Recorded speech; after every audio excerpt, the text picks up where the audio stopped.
Olá amigos! Com esse primeiro vídeo, vamos dar início à nossa oficina de Videomaker, um projeto contemplado pelo Programa Cultura Presente nas Redes, do Governo do Estado do Rio de Janeiro, através da Secretaria de Cultura e Economia Criativa e do Fundo Estadual de Cultura. Vamos, na prática, melhorar a qualidade das nossas produções de vídeo. Você que já produz vídeo para a internet, para as suas redes sociais, vai ter boas dicas de como melhorar suas produções. E você que não produz ainda, quem sabe vai ficar com vontade de pegar uma câmerazinha e também preparar uns vídeos bem legais. Vamos começar então?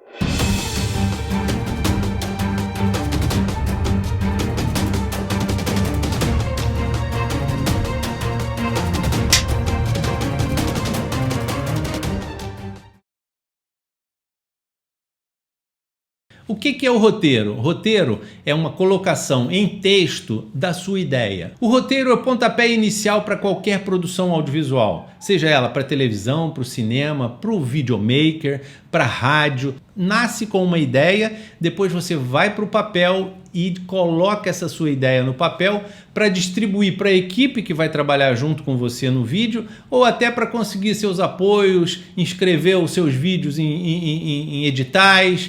Você precisa formatar essa sua ideia e o roteiro é que vai fazer essa formatação. Existem vários tutoriais, existem vários cursos específicos de roteiros, mas basicamente é isso. É uma colocação escrita, somente escrita no papel, da sua ideia desenvolvida para você contar a história que você vai filmar ou vai gravar, tá? No rádio você vai narrar. Então o roteiro é a receita do bolo para você fazer uma torta deliciosa.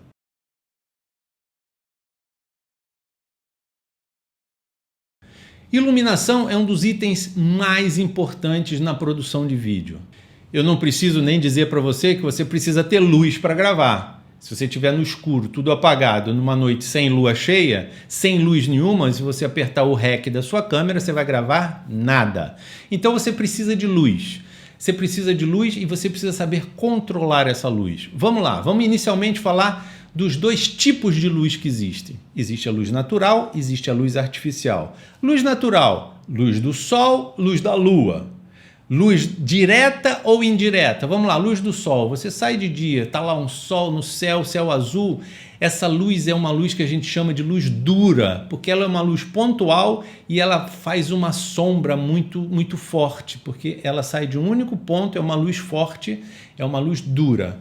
O que é uma luz suave? Uma luz suave é quando você sai num dia nublado, está cheio de nuvens, você está iluminado pela luz do sol, filtrado por essas nuvens, então você tem uma luz suave, quer dizer, você se olhar para o chão, você não vê a sua sombra nítida, como um dia de sol. Então essa é uma luz suave. Aí você já tem uma diferenciação de luz dura ou luz suave. Isso faz muita diferença na hora de você fazer o seu vídeo. Porque se você tem um vídeo com luz dura, por exemplo, um rosto de uma pessoa com luz dura, ela faz ficar com sombras muito rígidas, muito nítidas, e nem sempre isso é muito agradável, principalmente para o rosto humano. Outra coisa, você também não ilumina as partes de sombra da mesma forma que podem ser iluminadas se ela estiver difusa. A luz, quando você tem dias nublados, quando você não tem uma luz muito forte, ela é melhor para você trabalhar as composições em relação a tonalidades de luz. Quando a luz está muito forte, você tem claros e escuros muito nítidos, né? É muito contrastada, a sua imagem será muito contrastada. Como é que você diminui isso? Dá para melhorar isso? Dá. Já são dicas, tá? Se você estiver gravando, por exemplo, vou fazer um vídeo num dia de sol, tá um sol lá fora a pino, mas eu não queria essa luz tão dura. Aí você traz o rebatedor. O que é um rebatedor? Pode ser uma placa de isopor. A placa de isopor que você compra na papelaria para fazer o dever a brincadeira com as crianças, recortar bonequinho, uma placa de isopor de 1 metro por 50 já serve como um rebatedor. Então o que você faz para fazer uma luz suave? Vou dar um exemplo. Você coloca o sujeito que você quer gravar contra a luz, quer dizer, a luz do sol batendo nas costas dessa pessoa, E o rebatedor na frente da pessoa, recebendo a luz do sol e rebatendo uma luz para clarear as sombras que estão muito duras, ou para clarear a sombra. Na verdade, se a luz está vindo de trás para frente, a pessoa está em sombra, então você clareia isso. Isso é muito usado nas fotografias, nos ensaios. Então, se você tiver uma graninha extra, vale a pena comprar aqueles rebatedores que abrem. Você tem até branco de um lado, dourado do outro, você pode rebater uma luz dourada. Então, o rebatedor é uma coisa que é uma carta na sua manga que você sempre deve levar na hora que você for gravar, fazer um ensaio, alguma coisa externa, porque ele te permite dar uma luzinha a mais onde não tem, melhorando assim a uniformidade da iluminação da sua cena. Uma outra dica que você pode ter também quando grava do lado de fora, quando grava em externo, é ter uma luz dessas luzinhas de LED acoplada à sua câmera, que funciona como o rebatedor. Na verdade é o seguinte, a gente chama de luz de enchimento. Onde está meio em sombra, você joga uma luzinha de frente e você se aproveita da contraluz do sol, que é mais forte, para colocar uma luz no cabelo, colocar uma luz na cena. Isso é uma ideia na hora de você fotografar pessoas ou gravar pessoas. Essa luz que ilumina a cena que você vai gravar, seja ela uma luz direta vindo do sol, seja uma luz rebatida num painel branco ou num rebatedor dourado, prateado, essa luz precisa ser medida, não é isso? Porque a sua câmera, seja ela de um celular, seja uma câmera fotográfica, uma videocâmera, ela precisa saber a quantidade de luz que está recebendo a câmera para ajustar uma coisa chamada diafragma.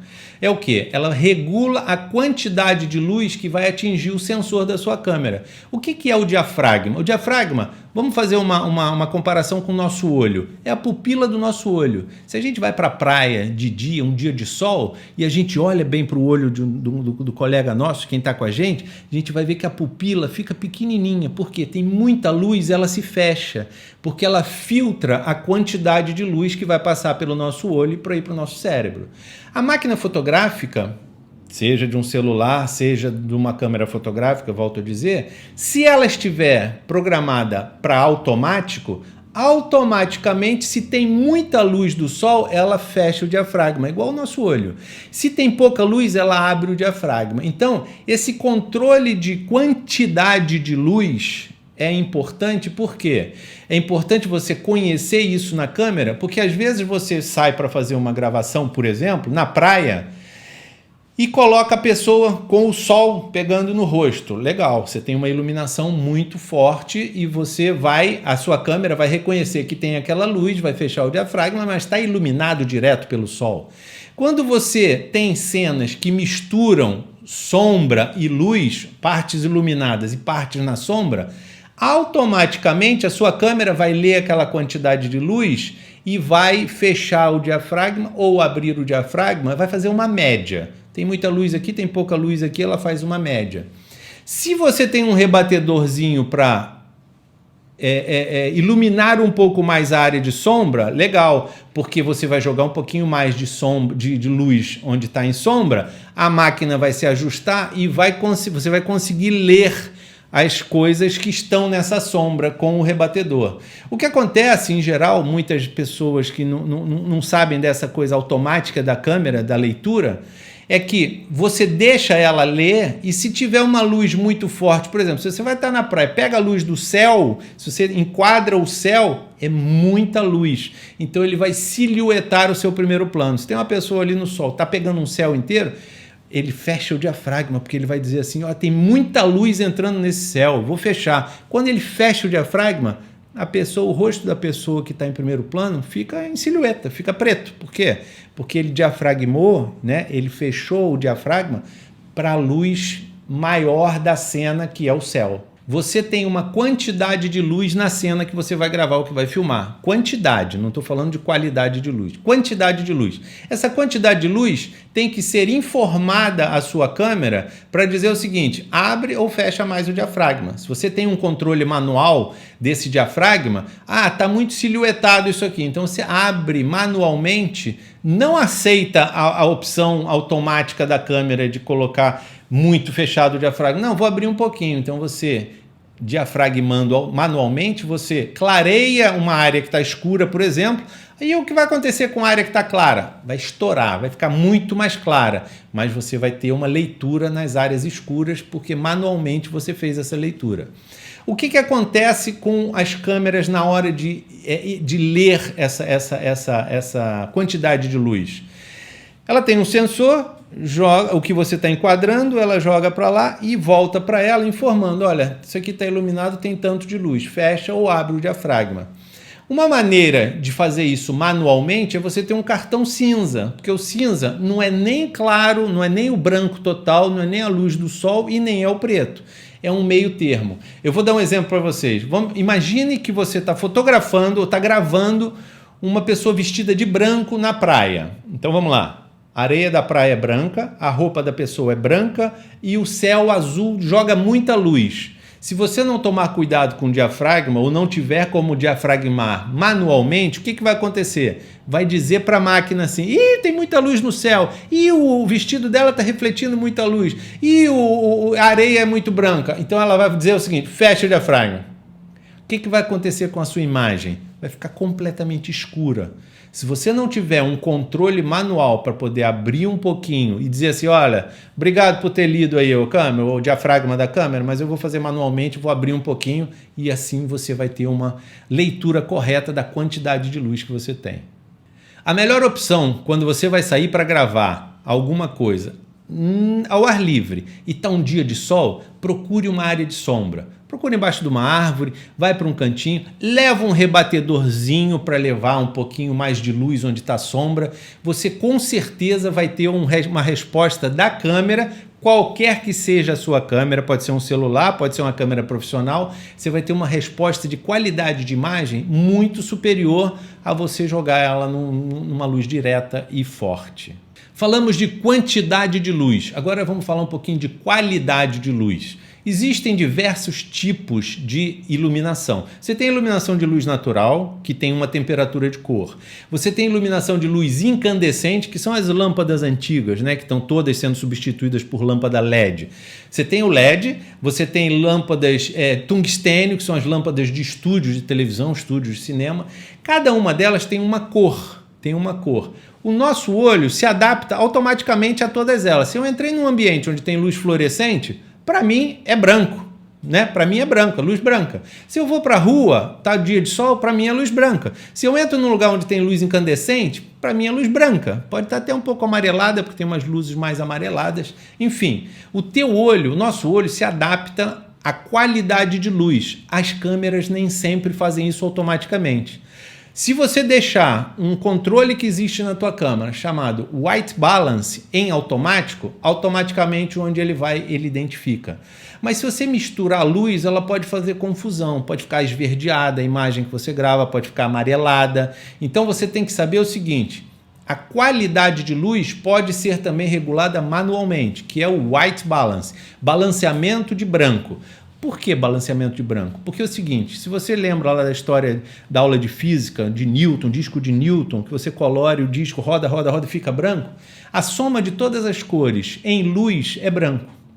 Então, se você regula a sua câmera com white balance, se você regula o branco para uma qualidade de luz específica, você automaticamente está regulando todas as cores que somadas dão o branco, entendeu? Então é o seguinte, você não precisa somar, eu estou falando de cores primárias, em luz, red, green, blue, vermelho, verde e azul. São as cores da televisão, não é isso? São as cores do monitor do seu computador. Essas três cores somadas em luz dá branco. Então como é que você faz essa regulagem manual? Pega uma folhinha branca, vira a sua câmera para lá, procura onde tem o white balance manual, vira para cá, aperta um botãozinho, espera 2, 3 segundos, pum, ok. Está balanceado o branco para a condição de luz que você vai gravar. Isso é o quê? Se você está misturando uma luz externa do dia, luz do dia, com uma luz interna de refletores ou de luz artificial, você tem a leitura da qualidade de luz correta para você fazer uma gravação e ficar com as cores corretas. As cores também são muito interessantes de você estudar um pouco mais a fundo, porque você entendendo cor, você vai entender de filtragem, que vai ser muito importante na hora que você estiver editando o seu filme para fazer correção de cor. Ah, minha imagem está meio azulada, eu queria, poxa, tirar um pouquinho esse azul, você dá amarelo, que é o complementar. Então, você conhecer cores, né, o disco das cores, cores complementares, cores aditivas, subtrativas, tudo isso é importante para a fase de finalização do seu vídeo. Vale a pena perder um tempinho, procura na internet cores, cores primárias, aditivas, primárias e subtrativas. Estuda o disco das cores que você não vai perder, não vai ser tempo perdido. Até porque você pode depois precisar, inclusive em fase de gravação, de usar filtros nas suas câmeras. Quanto mais profissional é a câmera, é o equipamento, mais manual você vai ter que agir em determinados pontos e que você vai precisar desse conhecimento para você agir de maneira correta. Se você põe tudo no automático, beleza, você consegue fazer tudo, mas você está limitado ao que a máquina diz que você vai fazer e pronto. Né? Você sabendo usar manualmente cada um dos recursos que essa máquina tem, tanto melhor vai ser o seu resultado.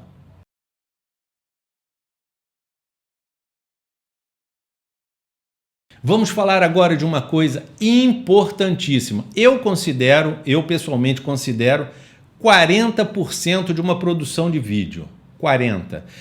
Os outros 60% eu dividiria em iluminação, fotografia, enquadramento e movimentos de câmera. Eu estou falando do áudio. O áudio é muito importante para uma produção. Hoje em dia, em que está todo mundo colocando vídeo na internet, o áudio é muito importante, porque muita gente não tem o tempo de ficar com o rostinho virado para a câmera, para o monitor, o tempo todo, mas está ouvindo.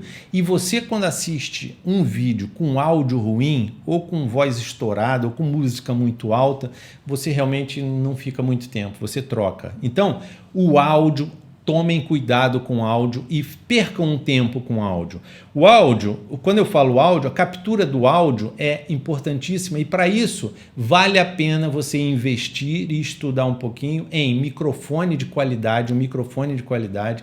Você pode fazer uma captura de áudio de uma cena, de uma pessoa falando diretamente da sua câmera, mas se ela estiver longe, não vai captar bem. Então, ou você pode fazer uma captura independente.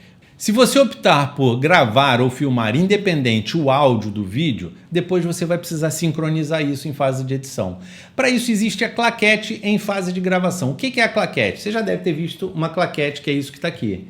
Tem essa parte aqui, que é o quê? Aqui você põe todas as informações do filme que você está fazendo, do vídeo que você está fazendo, e você, como vai gravar separado o áudio do vídeo, você enquadra na câmera essa claquete, bota para gravar o áudio, bota para gravar a câmera e você fala cena 1, take 1, pá.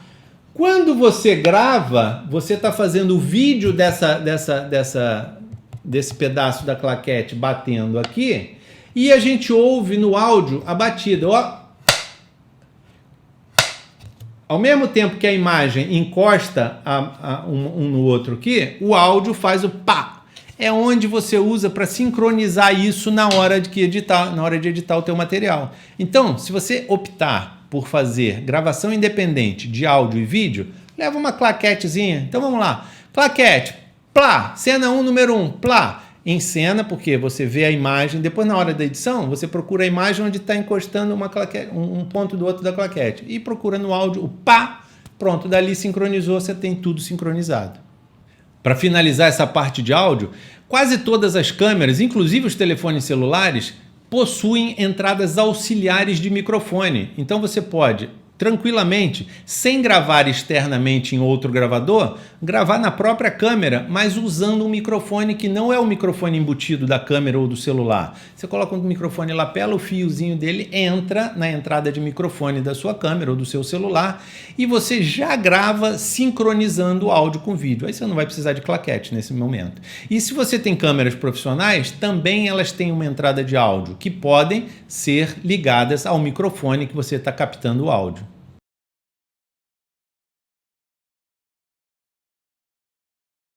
A resolução do vídeo final é que vai determinar o que você vai escolher na fase de gravação inicial, na pré-produção. Por exemplo, eu vou produzir um vídeo para colocar no meu YouTube. Ele vai ser exibido em Full HD, 1920 por 1080p, não é isso? Pixel. Então, eu vou gravar em 4K? Bom, se eu tiver equipamento e tiver máquina para depois editar isso em 4K ou um HD para armazenar esse material bruto em 4K, legal, grava em 4K, porque você vai ter uma qualidade muito superior, um tamanho de imagem muito grande que você pode no futuro precisar. Mas se você está fazendo uma coisa em 4K para exibir depois em Full HD, por exemplo, que é 1920, é 1/4 do tamanho do 4K, não vejo necessidade sempre de você gravar em 4K. Ah, vou gravar só uma entrevistazinha, vai ao ar agora, depois vai desaparecer. Poupe os seus HDs com memória, depois que você vai ter que guardar esse material para usar no futuro, se for o caso.